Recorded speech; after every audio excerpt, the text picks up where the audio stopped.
Pour ceux qui ne sont pas au courant, Marc Étienne va demeurer mon assistant. Je voudrais le remercier pour le travail extraordinaire qu'il a fait en fin de semaine. Je commence déjà avec beaucoup de pression. Il est 3-0. Marc Denis va continuer à travailler comme entraîneur des gardiens, mais plus que ça, il va nous aider aussi derrière le banc. Durant les matchs que Marc va être capable justement d'être ici à Chicoutimi, puis même s'il est capable justement de venir sur la route, Marc va venir nous rejoindre derrière le banc, travailler encore avec les joueurs, travailler avec les instructeurs, encore une fois tous dans ce but de s'améliorer le plus rapidement possible. Joe Canale va finir la saison comme directeur gérant en remplacement de Richard Martel. Et comme je ne peux pas être instructeur et gouverneur, Marc Desforges va prendre la relève de ce côté-là. C'est Marc Desforges qui va être le nouveau gouverneur des Saguenay-Chicoutimi. Y a-t-il d'autres choses? Non. Alors, si vous avez des questions. Juste faire une précision, M. Carl Bouchard demeure comme directeur général adjoint au poste qu'il occupait auparavant. C'est ça. M. Hull. Guy, il y a une semaine, il n'était pas question de consulter Richard Martel. Tu étais encore moins candidat. Ça a été quoi l'élément déclencheur qui t'amène derrière le banc? La raison, là, ou les raisons, pourquoi tu décides de lever le défi alors qu'il y a une semaine à peine, on en aurait parlé, puis il n'y en aurait pas été question? Ben, écoute, comme on a parlé à la conférence de presse lors du congédiement de Richard, je pense qu'on est tous arrivés mardi dans le courant de la journée. Et à ce stade-là, il n'y avait aucune façon on avait dans la tête de mettre Richard, de congédier Richard. C'était des conversations qu'on a eues mardi très tard dans la soirée et jeudi toute la journée. Mardi toute la soirée et mercredi toute la journée, qui a débouché à la décision qu'on a prise. À partir de là, je veux dire, on a commencé à regarder d'autres options, quelques options qui étaient ouvertes à nous autres, pour justement, tu ne mets pas quelqu'un à la porte sans avoir quelqu'un à côté. Mais je pense que à ce stade-là, je voulais être sûr de la décision que je voulais prendre. J'avais des engagements qui me sortaient du pays toute la fin de semaine avec ma famille. Et puis c'est là vraiment que l'élément déclencheur est arrivé. Qu'est-ce qui t'amène finalement? Pourquoi toi? Pourquoi Marc Étienne avait 3-0? Pourquoi tu arrives à ce moment-ci? Non, mais je veux dire, juste... Non, mais la décision était... on n'était pas à 100% jeudi lorsque je suis parti. Mais on avait dans la tête de vraiment y penser. Puis ça, maintenant qu'Étienne est au courant, puis tous les gens alentours ici étaient au courant de ça. C'était vraiment je voulais vraiment être sûr à 100% que je ne revenais pas pour les mauvaises raisons. C'est ça que... Oui. Phil Desgagnés. Guy, est-ce que tu penses que c'est un pas en arrière pour relancer ta carrière d'instructeur pour la Ligue nationale de hockey, pour relancer cette carrière-là que tu veux absolument? Moi, je ne vois pas ça comme un pas en arrière. Je ne faisais rien de tout ça. Non, mais je veux dire quand même, partir de la Ligue nationale, on revient aux juniors, comme il y en a plusieurs qui l'ont fait, et on recule un peu pour mieux avancer. C'est peut-être plus un recul, c'est sûr et certain. Je veux dire, ça me donne... Tu sais, l'an passé, j'ai fait la télésérie Montréal-Québec. C'était extrêmement plaisant. Mais... je veux dire, depuis ce temps-là, je parlais beaucoup plus de hockey que je l'enseignais. J'ai aimé le petit bout de camp d'entraînement que j'ai fait ici à Chicoutimi. Puis, je veux dire, c'est sûr, à certains moments donnés que je voulais revenir, puis tu prends une décision. C'est la décision qu'on est arrivé. Oui, M. Marcotte. Guy, tu vas terminer la saison, puis en vue des années futures, est-ce que c'est un commitment de ta part sur le long terme en vue de l'an prochain? Vous annoncez terminer un cycle de reconstruction, une grosse équipe l'an prochain, dans 2 ans? Non, la décision qu'on a prise, nous, en tant qu'organisation, c'est que je terminais la saison jusqu'à la fin des séries éliminatoires. Entre-temps, on va continuer d'évaluer les candidats potentiels. On va certainement avoir des CV d'ici à ce que la saison se finisse, puis pendant la période, pendant l'été.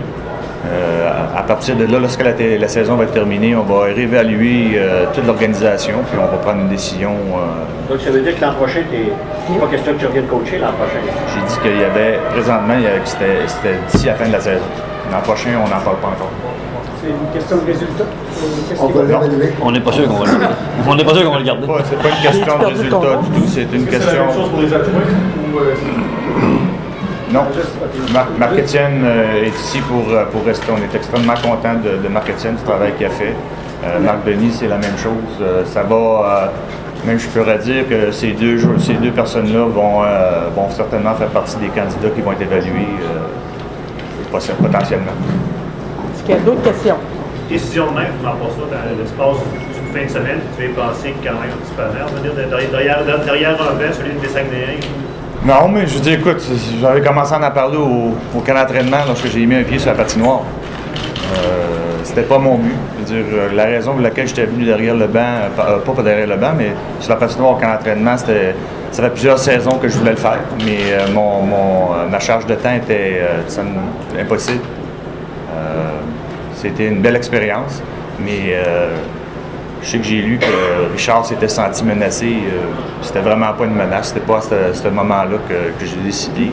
Écoutez, si je voulais revenir coacher dans le junior majeur, j'avais pas le choix. Il fallait que ce soit à Chicoutimi.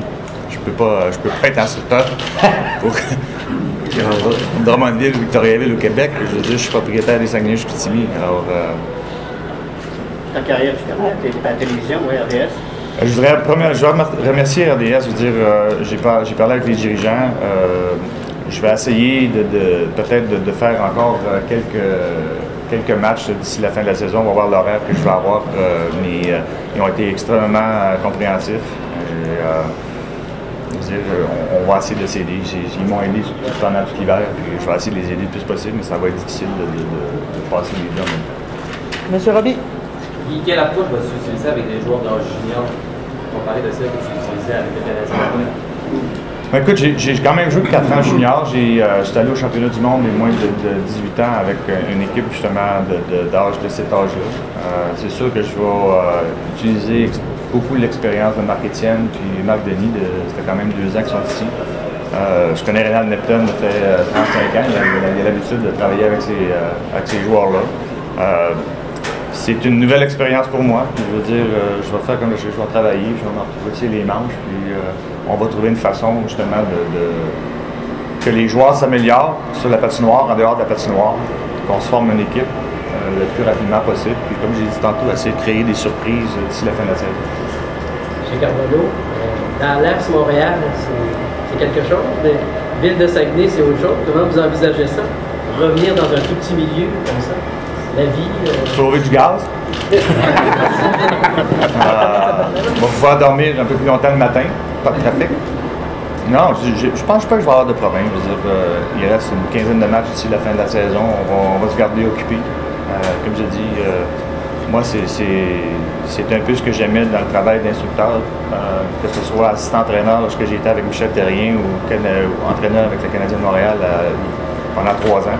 C'est de venir à l'aréna, de décortiquer les matchs, de regarder les vidéos, essayer de trouver justement des solutions, des faiblesses de l'adversaire, essayer de trouver les forces de ton équipe, essayer justement de créer la meilleure position possible pour ton équipe. Ça, c'est des choses que j'aime. C'est avec ce travail-là que je vais passer mon temps. Je vais être golf aussi l'été. Oui, mais de ce temps ici... Merci, Dicky. Puis ça doit faire 30 ans que tu vas voyager en autobus. Donner un beau petit baptême de fun à Mississippi. Comment l'endroit aussi? Moi, j'ai pas de problème. Comme j'ai dit à mes associés tantôt, je suis pas mal en retard sur mes films et mes livres. Il me manquait 4-5 livres que j'avais beaucoup de difficulté à finir. Non, j'ai pas de misère. J'en ai fait avec la télésérie l'an passé, avec Québec-Montréal. Même dans le national, on fait quand même un peu de l'avion à l'hôtel, mais on en fait quand même de l'autobus. Je vois pas ça de problème. Monsieur Clich. Il y a quelques organisations qui ont changé d'entraîneur, autant junior de la Ligue nationale, avec une quinzaine de matchs à jouer.